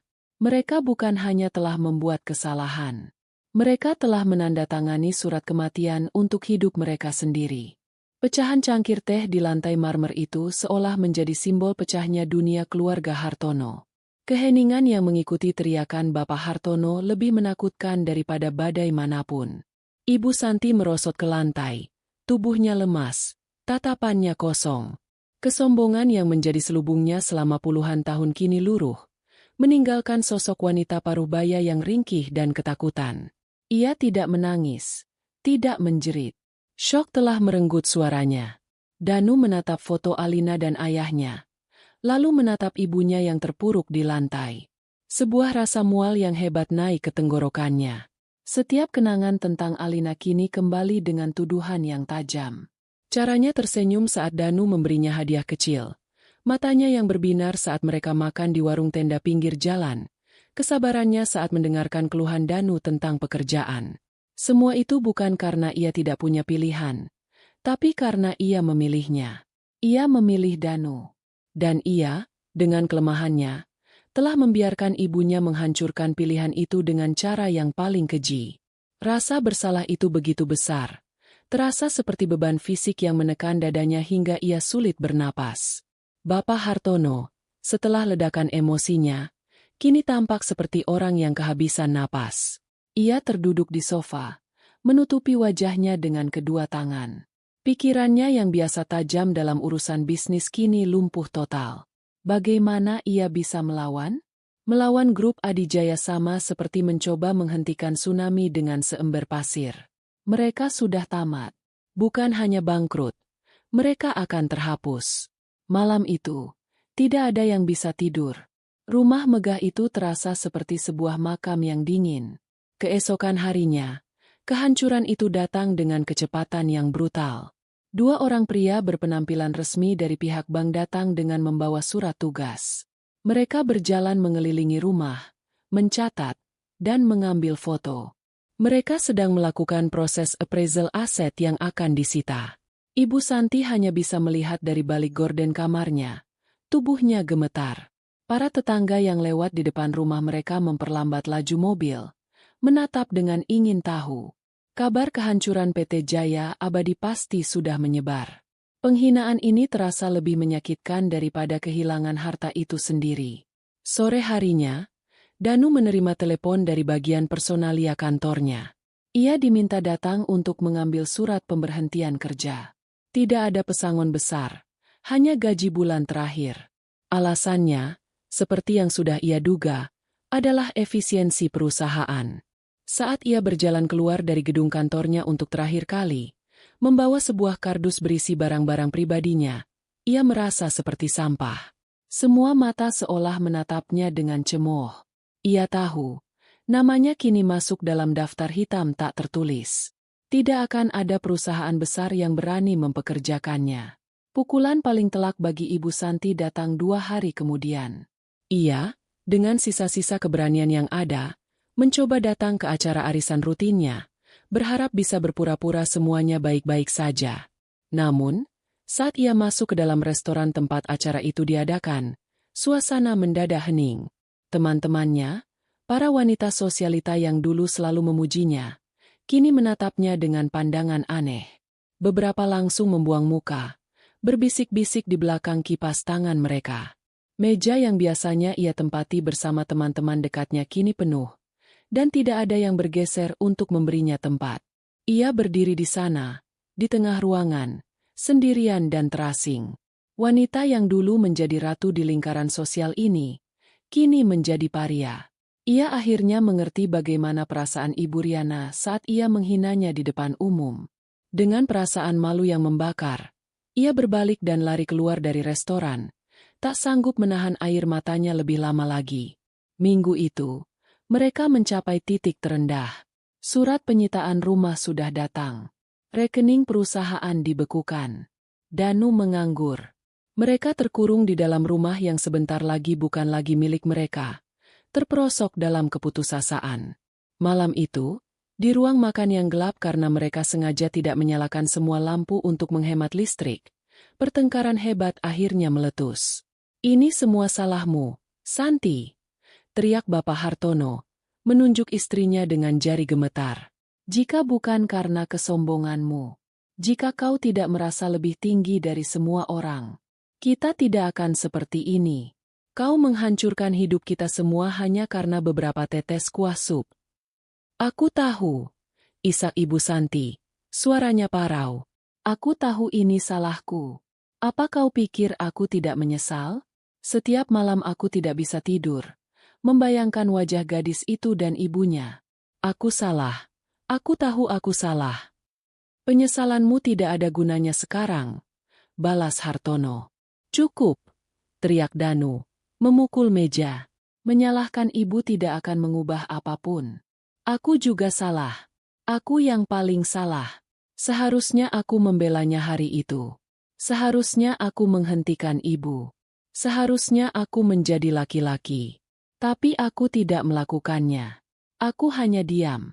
Jadi ini juga salahku." Ia menunduk. Bahunya bergetar. "Aku mencintainya. Pah, Mah. Aku benar-benar mencintainya. Dan aku menghancurkannya." Pengakuan itu membuat suasana hening. Bapak Hartono menatap putranya yang hancur, dan amarahnya perlahan surut, digantikan oleh kesedihan yang mendalam. Ibu Santi menatap Danu, dan isak tangisnya semakin menjadi. Untuk pertama kalinya, ia tidak menangis karena nasibnya sendiri, tapi karena melihat penderitaan putranya. Di tengah reruntuhan keluarga mereka, di titik terendah keputusasaan, Ibu Santi akhirnya mengucapkan kalimat yang menjadi titik balik. Kita harus minta maaf," bisiknya lirih. Hartono menatapnya. "Minta maaf? Apa gunanya? Mereka tidak akan mendengarkan." "Kita harus mencoba," isak Santi. "Bukan supaya mereka mengampuni kita, tapi karena kita memang harus melakukannya.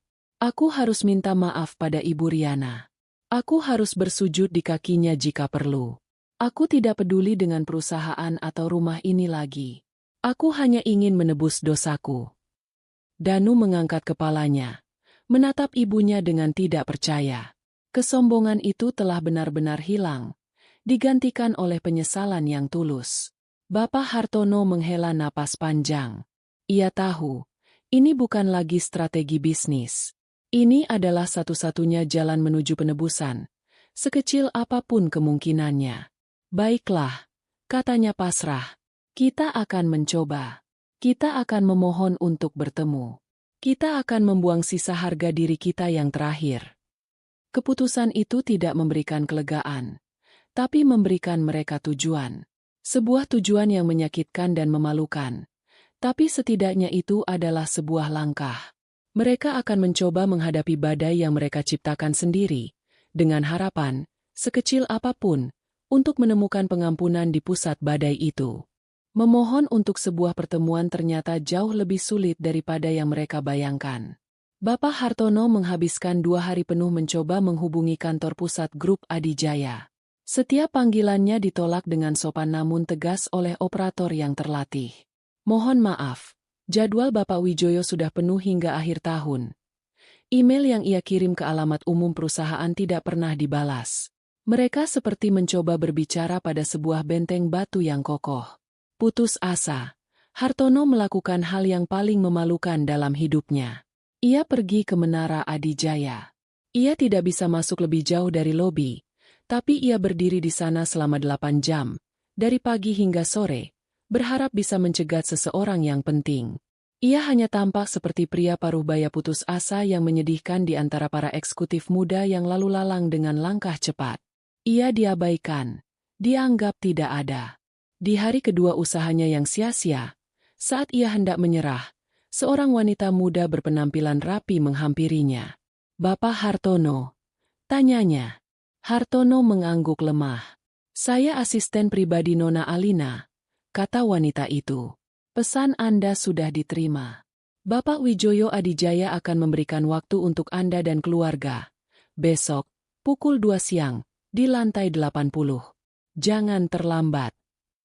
Wanita itu menyerahkan sebuah kartu akses sementara dan langsung berbalik pergi, tanpa menunggu jawaban. Undangan itu lebih terasa seperti sebuah panggilan menghadap raja. Malam itu, tidak ada yang bisa makan. Mereka mempersiapkan diri untuk pertemuan besok seperti hendak menghadapi regu tembak. Ibu Santi memilih gaunnya yang paling sopan, sebuah gaun terusan berwarna gelap yang sederhana. Danu mengenakan satu-satunya setelan jas yang belum ia jual. Bapak Hartono mengenakan kemeja terbaiknya. Tapi pakaian-pakaian itu terasa seperti kostum pinjaman yang tidak pas di badan mereka yang kini dipenuhi rasa takut. Perjalanan menuju Menara Adijaya keesokan harinya terasa seperti prosesi pemakaman. Mereka bertiga duduk diam di dalam mobil tua mereka, menempuh perjalanan menuju jantung kota. Menara Adijaya menjulang di depan mereka. Sebuah totem raksasa dari kaca dan baja yang seolah menusuk langit. Ukurannya saja sudah cukup untuk membuat mereka merasa kecil dan tidak berarti. Mereka memarkir mobil mereka di basement umum beberapa blok dari sana dan berjalan kaki, merasa tidak pantas untuk masuk ke area parkir eksekutif gedung itu. Lobi Menara Adijaya lebih mirip lobi Hotel Bintang 7 atau Museum Seni Modern. Lantainya terbuat dari marmer hitam yang mengkilap, langit-langitnya tinggi, dan udaranya dingin. Suasana begitu sunyi dan agung, hanya suara langkah kaki mereka yang menggema pelan. Resepsionis yang cantik menatap mereka dengan senyum tipis yang profesional. Setelah Hartono menyebutkan namanya, wanita itu hanya mengangguk dan menunjuk ke arah gerbang keamanan. "Silakan langsung naik ke lantai 80. Anda sudah ditunggu." Lift yang mereka masuki bergerak naik tanpa suara dan dengan kecepatan luar biasa. Telinga mereka terasa berdengung. Melalui dinding kaca lift, mereka melihat pemandangan kota yang perlahan menyusut di bawah mereka. Mereka sedang diangkat ke dunia lain, dunia para dewa. Pintu lift terbuka di lantai 80. Tidak ada koridor atau ruangan-ruangan kecil. Mereka langsung masuk ke sebuah ruang tunggu maha luas dengan dinding kaca dari lantai ke langit-langit, menyajikan pemandangan 360 derajat kota Jakarta. Perabotannya sangat sedikit, hanya beberapa sofa kulit dan sebuah patung abstrak di tengah ruangan. Kemewahan yang terasa dingin dan mengintimidasi. Seorang asisten pria mempersilakan mereka duduk dan menawarkan minuman, yang mereka tolak dengan gelengan kepala. Mereka kemudian dibiarkan menunggu. 5 menit, 10 menit, 30 menit.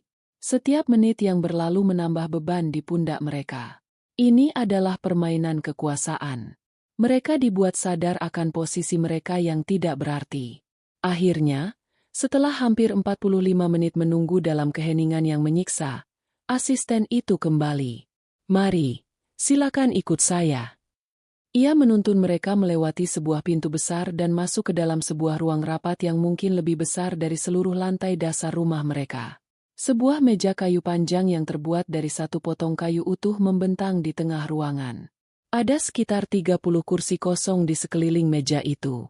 Dan di ujung meja, Dengan latar belakang jendela raksasa yang membingkai langit biru, duduk seorang pria. Wijoyo Adijaya. Ia tidak berdiri. Ia hanya menatap mereka bertiga saat mereka berjalan mendekat. Langkah mereka terasa berat dan lambat. Aura kekuasaan yang menguar darinya begitu pekat hingga terasa menyesakkan. Ia tampak tenang, tapi matanya tajam seperti elang yang mengamati mangsanya. "Selamat siang," katanya. Suaranya tenang namun bergema di seluruh ruangan. "Silakan duduk." Mereka duduk di 3 kursi terdekat, merasa seperti terdakwa di pengadilan. Bapak Hartono mencoba membuka mulut, tapi tenggorokannya kering. Ia berdeham. "Bapak Wijoyo, kami datang untuk..." "Saya tahu kenapa Anda di sini, Pak Hartono," potong Wijoyo. Nadanya datar. Ia menatap mereka satu persatu. Tatapannya pada Hartono dan Danu terasa dingin, tapi saat ia menatap Ibu Santi, ada kilat kemarahan yang nyaris tak terlihat di matanya. "Anda datang untuk meminta maaf karena telah menghancurkan perusahaan Anda sendiri dengan kesombongan Anda." Ibu Santi tersentak. Air matanya mulai mengalir. "Tapi," lanjut Wijoyo, "permintaan maaf Anda salah alamat." Tepat saat itu, pintu ruang rapat di sisi lain terbuka tanpa suara. Seorang wanita melangkah masuk. Jantung mereka bertiga serasa berhenti berdetak. Itu Alina. Tapi bukan Alina yang mereka kenal. Gadis itu mengenakan setelan celana berwarna krem yang dijahit dengan sempurna, menonjolkan posturnya yang tegap. Rambutnya yang dulu dibiarkan tergerai sederhana, kini ditata dalam sanggul modern yang elegan. Wajahnya dirias tipis, menonjolkan tatapan matanya yang kini tajam dan penuh kendali. Ia berjalan dengan langkah mantap dan penuh percaya diri, seolah ia adalah pemilik ruangan itu. Ia tidak melihat ke arah keluarga Hartono. Matanya lurus menatap ke depan. Ia berjalan ke sisi ayahnya dan duduk di kursi di sebelahnya. Kursi kedua yang paling terhormat di meja itu. Ia meletakkan sebuah tablet tipis di atas meja dan menyilakan kakinya, menunjukkan ketenangan yang mutlak. Wijoyo Adijaya menatap keluarga Hartono yang terpaku menatap putrinya dengan horor. "Permintaan maaf Anda," kata Wijoyo dengan suara dingin yang menggema. "Sampaikan padanya." Ruangan itu kembali hening. Keluarga Hartono kini berhadapan dengan Alina. Gadis sederhana yang telah mereka hina, yang ibunya telah mereka lecehkan. Gadis yang kini duduk di singgasana kekuasaan, memegang nasib mereka di tangannya yang lentik. Permainan telah berakhir, dan mereka telah kalah telak. Kehadiran Alina mengubah gravitasi di dalam ruangan. Jika Wijoyo Adijaya adalah gunung berapi yang tenang namun mematikan, maka Alina adalah gletser yang bergerak lambat, dingin, dan memiliki kekuatan untuk meremukan apapun yang menghalangi jalannya. Tatapannya yang dulu hangat kini menjadi sebilah pisau es. Ia tidak menunjukkan kemarahan yang meluap-luap, melainkan ketenangan yang jauh lebih menakutkan. Ketenangan seseorang yang memegang semua kartu kemenangan. Keluarga Hartono menatapnya dengan campuran horor dan ketidakpercayaan. Otak mereka berjuang untuk menyandingkan citra gadis sederhana penjual kue dengan wanita berkuasa yang duduk di singgasana grup Adijaya ini. Danu menatap wanita yang pernah ia cintai, dan yang ia lihat sekarang adalah orang asing. Orang asing yang cantik, berkuasa, dan membencinya sampai ke tulang. Bapak Hartono adalah yang pertama pulih dari syok. Ia mengerti. Ini adalah pengadilannya. Dengan sisa-sisa harga diri yang ada, ia berdiri, sedikit membungkukkan badannya. "Nona Alina," ia memulai, suaranya serak. Saya tidak tahu harus mulai dari mana. Saya tidak tahu bahwa saya mewakili keluarga saya, ingin meminta maaf dari lubuk hati yang terdalam atas." "Atas apa, Pak Hartono?" potong Alina. Suaranya jernih dan tajam, memotong kalimat Hartono dengan presisi seorang ahli bedah. Ia bahkan tidak menoleh padanya. Matanya masih menatap lurus ke depan. "Atas kebangkrutan perusahaan Anda? Atas rumah Anda yang akan disita? Atas karir putra Anda yang hancur? Apakah itu yang Anda sesali?" Pertanyaan itu telak. Bapak Hartono terdiam. Karena memang itulah yang ada di benaknya. Itulah yang membawanya ke sini. Danu, melihat penderitaan ayahnya, ikut berdiri. Alina, tolong, ini salahku. Aku yang seharusnya melindungimu dan ibumu. Aku pengecut. Hukum aku saja. Jangan libatkan orang tuaku. Alina akhirnya menoleh. Ia menatap Danu untuk pertama kalinya. Tidak ada cinta, tidak ada benci, hanya ada kekecewaan yang dingin. Kau masih tidak mengerti, Danu. Ini tidak pernah tentang kau atau aku. Kau sudah tidak penting sejak kau memilih untuk diam. Ia mengalihkan tatapannya, kini mendarat tepat pada Ibu Santi, yang masih terduduk gemetar di kursinya. Kita sudahi saja basa-basi ini, kata Alina. Nadanya menjadi lebih personal, lebih dingin. Saya tidak tertarik dengan permintaan maaf Anda berdua.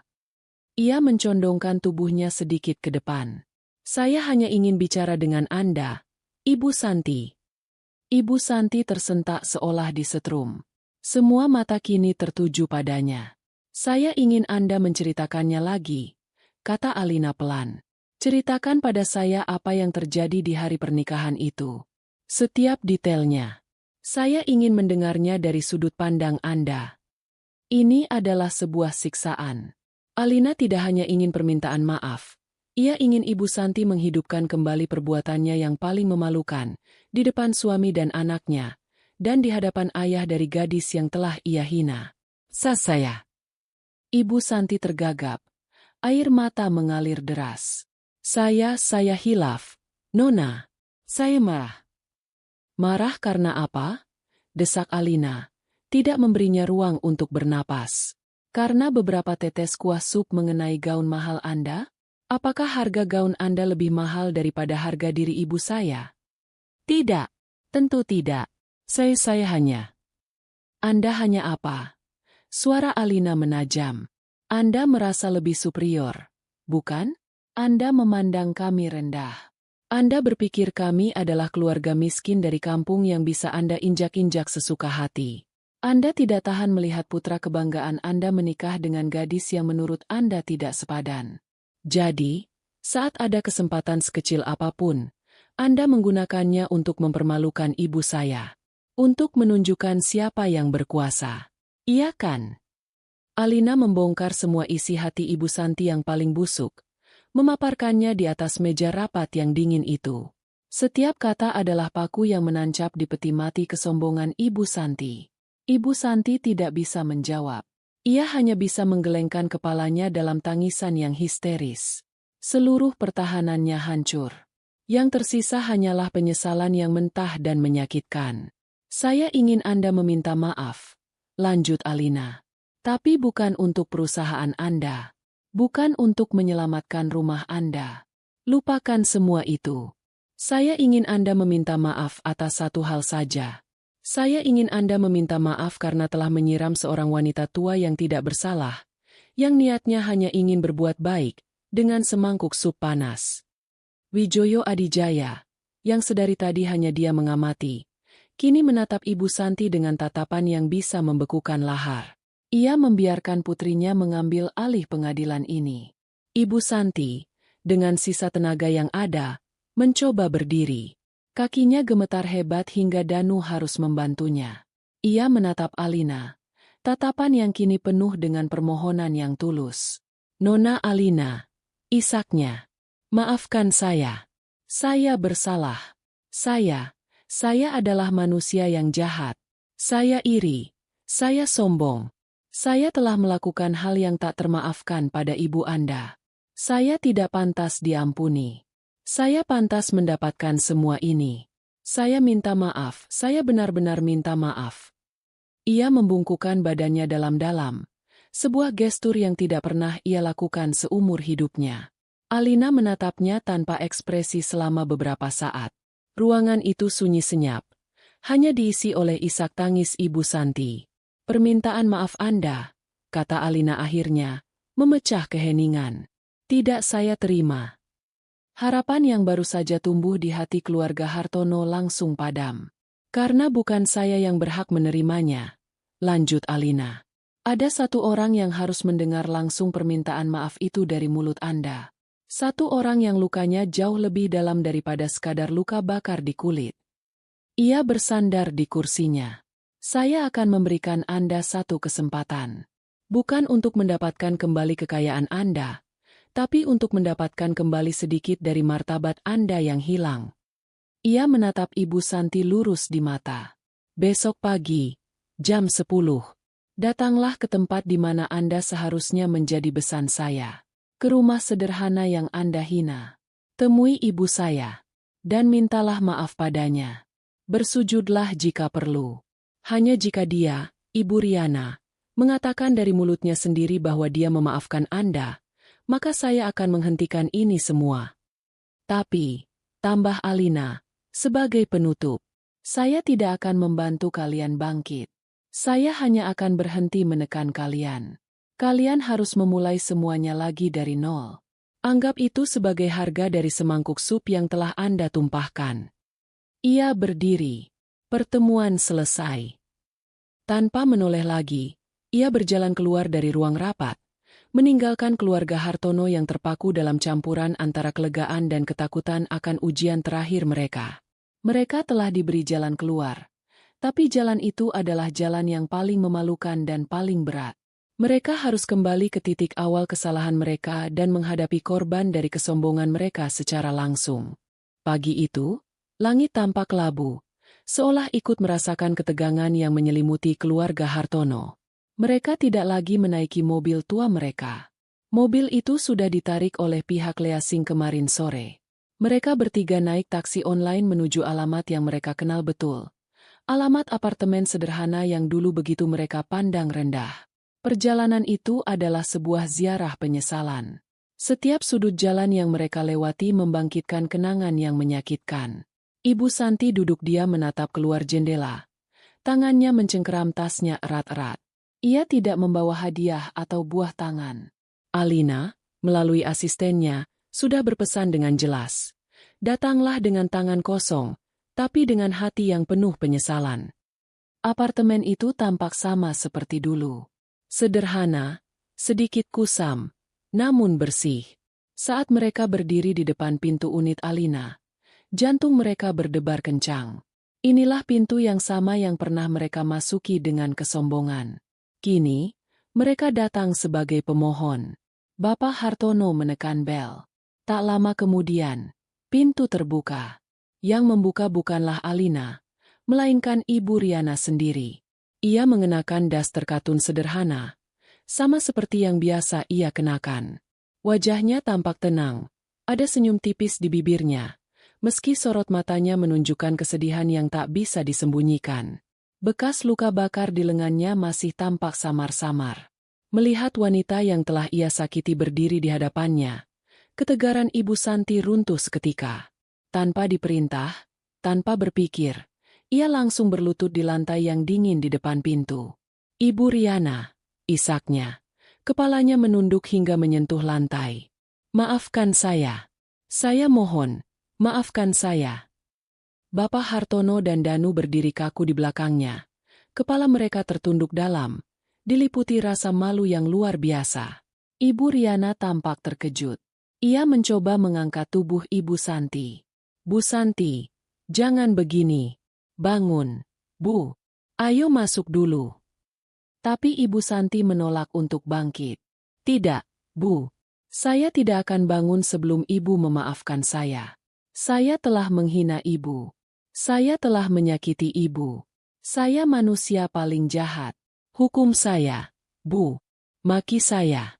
Tapi tolong, maafkan saya. Saya tidak bisa hidup dengan dosa ini. Ratapnya, air matanya membasahi lantai. Ibu Riana menatap wanita yang sedang bersujud di kakinya itu. Ia melihat bukan lagi sosok sosialita yang angkuh, tapi seorang ibu yang hancur dan penuh penyesalan. Hati Ibu Riana yang lembut tidak sanggup melihat pemandangan itu. Ia ikut berjongkok. Tangannya yang sedikit gemetar memegang bahu Ibu Santi.